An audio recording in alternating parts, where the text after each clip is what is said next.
అందరికీ నమస్కారం. ఉద్యోగులు, పెన్షనర్లు, ఉపాధ్యాయులకు సంబంధించిన ప్రతి అప్డేట్, ప్రతి సమస్య పట్ల సపోర్టివ్‌గా వీడియోస్ అయితే వస్తాయి. తప్పకుండా సబ్స్క్రైబ్ చేసుకోండి. వీడియోస్ అయితే లైక్ చేసి ఉండండి. ఇక వివరాలకెళ్తే ఏపీ ప్రభుత్వం అయితే ఏపీ ఉద్యోగులు, పెన్షన్లు అయితే ముప్పు తిప్పల పెడుతుంది. తర్వాత దాదాపు 20,000 కోట్లకు పైగా పెండింగ్ బిల్స్ అయితే ఉన్నాయి. కేవలం 6,200 కోట్లు మాత్రమే పెండింగ్ బిల్స్ విడుదల చేస్తున్నామని చెప్పి చేతులు దులుపుకుంది. ఇక మన బడ్జెట్‌లో పీఆర్సీకి సంబంధించి కానీ, పెండింగ్ డీఏల విషయం కానీ, పెండింగ్ బిల్ల విషయం కానీ ఇలాంటి నిధులు కేటాయించలేదు. తర్వాత మరి ఇప్పటికే 12వ పీఆర్సీ కూడా చాలా ఆలస్యం అవుతుంది కాబట్టి మరి వెంటనే సీఎం చంద్రబాబు నాయుడు గారు అయితే ఇప్పుడు అమరావతి అభివృద్ధికి చాలా కృషి చేస్తున్నారు. లక్షల కోట్లు ఖర్చు పెట్టి మరి రాష్ట్రాన్ని అభివృద్ధి చేయాలని వివిధ వర్గాల ప్రజలకు అనేక సంక్షేమ పథకాలను కూడా అమలు చేస్తున్నారు. మరి అదే స్థాయిలో ఉద్యోగ పెన్షనర్లను, ఉపాధ్యాయులను కూడా వారి సంక్షేమాన్ని కూడా మరి సీఎం గారు, డిప్యూటీ సీఎం గారు అందరూ కూడా గమనించాలి.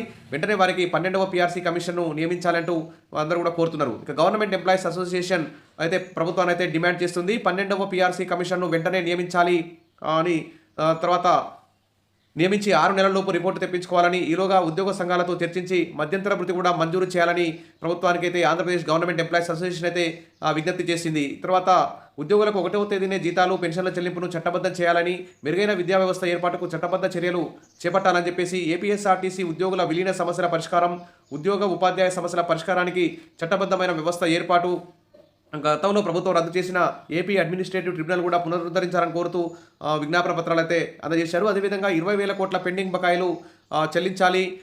కాలపరిమితితో కూడిన ఈ ఈ బకాయిల చెల్లింపుకు మరి ఏ బకాయిలు ఎప్పుడు చెల్లిస్తారు, ఎంత మొత్తం ఎవరికి ఎప్పుడు చెల్లిస్తారనేటువంటి రూట్ మ్యాప్ కూడా విడుదల చేసి వెంటనే చెల్లించాలని ఆంధ్రప్రదేశ్ ప్రభుత్వ ఉద్యోగుల సంఘం అయితే ప్రభుత్వాన్ని అయితే డిమాండ్ చేసింది. ఇక ఉద్యోగుల ప్రయోజనాలే ముఖ్యం బొప్పరాజు అంటూ ఇక్కడ చూస్తున్నాం. ప్రభుత్వ ఉద్యోగుల జేఏసీ నాయకులతో శనివారం అసోసియేషన్ భవన్లో ఆయన సమావేశాన్ని నిర్వహించారు. అనంతరం మీడియాతో మాట్లాడుతూ తర్వాత ఉద్యోగులకు రావాల్సినటువంటి మధ్యంతర భృతి కానీ, పెండింగ్ డిఏలు కానీ, తర్వాత ఇవన్నింటినీ కూడా వెంటనే మంజూరు చేయాలని, తర్వాత ప్రభుత్వానికి రెవెన్యూ శాఖ చాలా కీలకమైనదని, ఆప్కాస్ అవుట్సోర్సింగ్ ఉద్యోగులకు ఉద్యోగ భద్రత కల్పించాలన్నారు. ప్రాధాన్యత క్రమంలో రిటైర్డ్ ఉద్యోగులకు గ్రాట్యుటీ ఇవ్వాలని ప్రభుత్వానికి విజ్ఞప్తి చేశారు. అదేవిధంగా ప్రభుత్వ బడిని కాపాడుకోవాలి, ఇందుకోసం ఉపాధ్యాయులందరూ పోరాడాలి, పీఆర్సీ కమిషనర్ను వెంటనే నియమించాలంటూ ప్రాంతీయ సదస్సులో యూటీఎఫ్ నాయకులు యూటీఎఫ్ కర్నూలు జిల్లా కార్యాలయం ప్రారంభంలో ఇక్కడ ప్రభుత్వాన్ని అయితే డిమాండ్ చేయడం జరిగింది.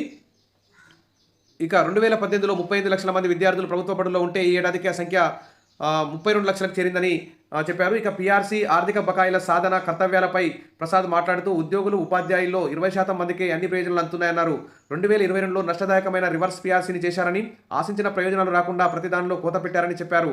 ఆ అసంతృప్తితోనే ఆ పార్టీని ఓడించారన్నారు. బకాయిలన్నీ ఇచ్చాకే పీఆర్సీ వేస్తే బాగుంటుందని నాయకులు చెప్తున్నారని, ఇప్పుడు పీఆర్సీ కమిషన్ వేస్తే అది అందేందుకు కనీసం 2 ఏళ్లు పడుతుందని తెలిపారు. వెంటనే 12వ పీఆర్సీ కమిషనర్ను నియమించాలని డిమాండ్ చేశారు. కేంద్ర ప్రభుత్వ ఉద్యోగులతో సమానం రావాలంటే 29% ఫిట్మెంట్ కావాలని, అందుకోసం 29% మధ్యంతర భృతి కూడా ఇవ్వాలని డిమాండ్ చేస్తున్నారు. కార్యక్రమంలో రాష్ట్ర అధ్యక్ష కార్యదర్శులు తదితరులు పాల్గొనడం జరిగింది. సరే, ఏది ఏమైనా ప్రభుత్వం అయితే ఖచ్చితంగా 29% మధ్యంతర భృతిని వెంటనే ప్రకటించాలి. అదేవిధంగా పెండింగ్ బిల్స్ కూడా దాదాపు 20,000 కోట్ల వరకు పెండింగ్ బిల్స్ ఉన్నాయి. ఆ పెండింగ్ బిల్స్ కూడా విడుదల చేయాలి. అదేవిధంగా పీఆర్సీ కమిషన్ కూడా వెంటనే నియామకం చేసి మరి వివిధ వర్గాల ప్రజలకు ఏ విధంగా సంక్షేమ పథకాలు అమలు చేస్తున్నారో, మరి ఉద్యోగుల సంక్షేమానికి కూడా ఏపీ ప్రభుత్వం కృషి చేస్తుందని చెప్పి ఆశిద్దాం. Wish all the best. మరిన్ని అప్డేట్స్ కోసం మన ఛానల్ని సబ్స్క్రైబ్ చేసుకోండి. వీడియోస్ అయితే లైక్ చేసి ఉండండి. Thank you.